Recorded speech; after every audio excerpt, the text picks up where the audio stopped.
ஒருத்தர்கிட்ட ஒரு விஷயத்தை நம்ம சொல்றதுக்கு முன்னால எப்படி சொல்லணும், அதாவது அது சொல்ற போது என்னென்ன விஷயங்களை நாம கடைபிடிக்கணும் அப்படின்னு சொல்லி பார்க்கலாம். அதாவது நான் ஒரு விஷயத்த சொல்றது அப்படின்னா, ஒவ்வொரு விஷயமும் ஒவ்வொரு சமாச்சாரமும் தன்னுள்ள ஒரு சக்தியை அடக்கி வச்சிருக்கு, ஒரு எனர்ஜி இருக்கு. நான் உங்ககிட்ட ஒரு விஷயத்த சொல்லும்போது அது உங்களை சென்று அடையும் போது உங்களுக்குள்ள சில பாதிப்புகளை அது ஏற்படுத்துது. ஏற்படுத்தின உடனே என்னுடைய சமநிலைன்னு இருக்கு இல்லையா, அது பேலன்ஸ் கொஞ்சம் ஆட்டங்காணுது. அதுக்கப்புறம் நான் அதை ஒன்று அடக்கி வைக்கணும், இல்லை வேற எங்கேயாவது அதை செலுத்தணும். இப்படி இருக்கும்போது தான் திருப்பி நான் என்னுடைய சமநிலைக்கு அல்லது பேலன்ஸுக்கு நான் வர முடியும். எந்த ஒரு செய்தியுமே எந்த ஒரு சமாச்சாரமுமே நம்மளை சேரும்போது அது நமக்குள்ள ஒரு தாக்கத்தை ஏற்படுத்துது. அதனால நம்ம எந்த ஒரு விஷயத்த சொல்லும் போதும் சில விஷயங்களை நாம புரிஞ்சுக்கணும்.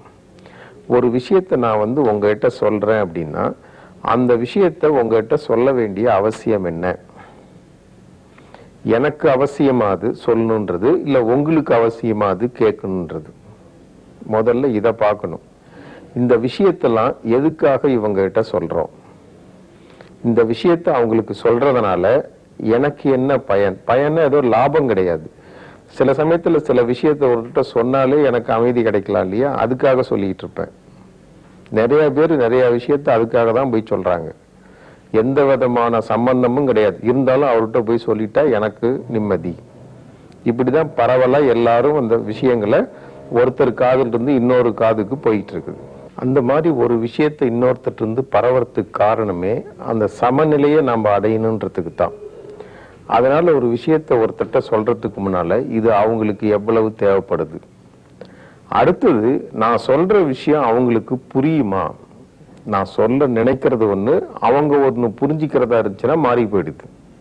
நிறைய தடவை நாமளே பார்க்கலாம், நீ இந்த அர்த்தத்திலயா சொன்ன அப்படின்னு நம்ம கேட்டு சண்டை போட்டுக்கிட்டு இருப்போம்.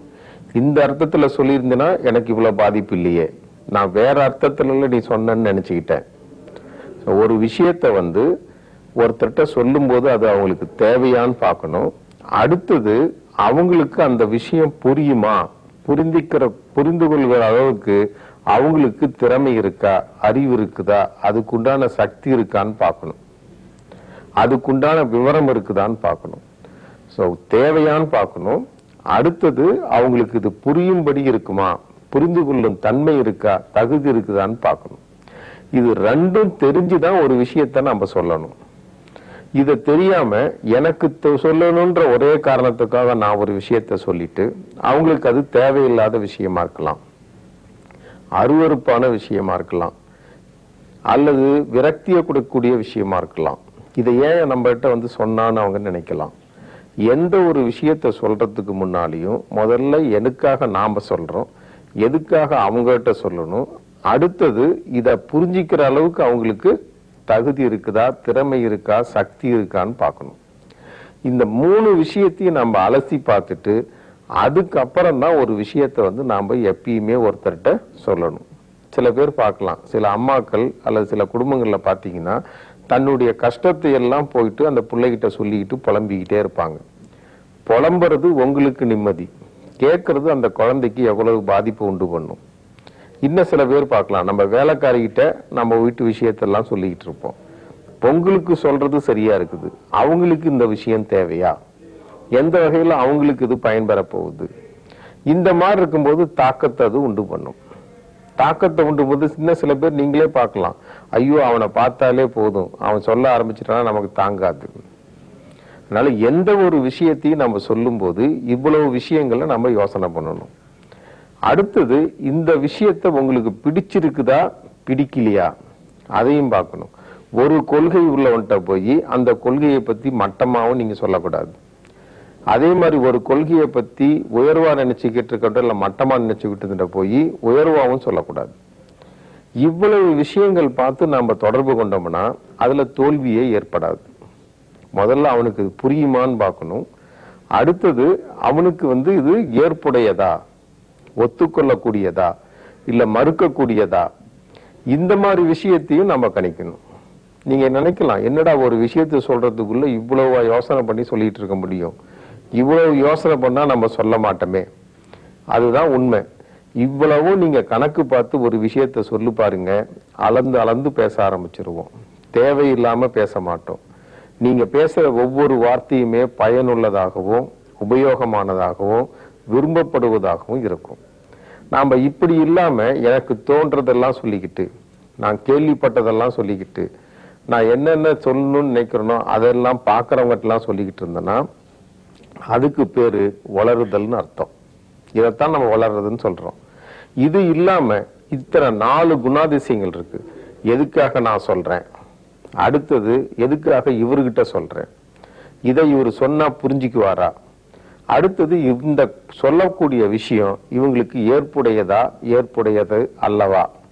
இந்த 4 விஷயத்தையும் கணிச்சு பார்த்து நீங்க யார்கிட்டயாவது ஒரு விஷயத்த சொன்னாலும் சரி, அதே மாதிரி யாராவது உங்ககிட்ட விஷயத்த சொல்லும் போது நீங்க கேட்டுக்கிட்டாலும், 2 விஷயம், கம்யூனிகேஷன்றது நான் சொல்றது மட்டும் இல்லை, யாராவது சொல்லும் போது நானும் அதை கேட்டுக்கணும்.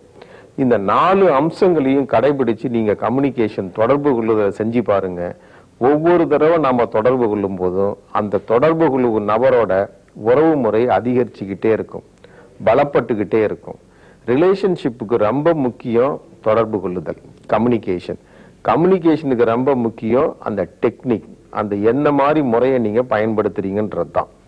இந்த மாதிரி விஷயங்களை நீங்க தொடர்ந்து செயல்படுத்திக்கிட்டே இருந்தீங்கன்னா தேவையில்லாத விஷயங்கள், சங்கடப்படுத்தக்கூடிய விஷயங்கள், அசிங்கப்படுத்தக்கூடிய விஷயங்கள், இதையெல்லாம் நம்ம சொல்றதையே விட்டுருவோம்.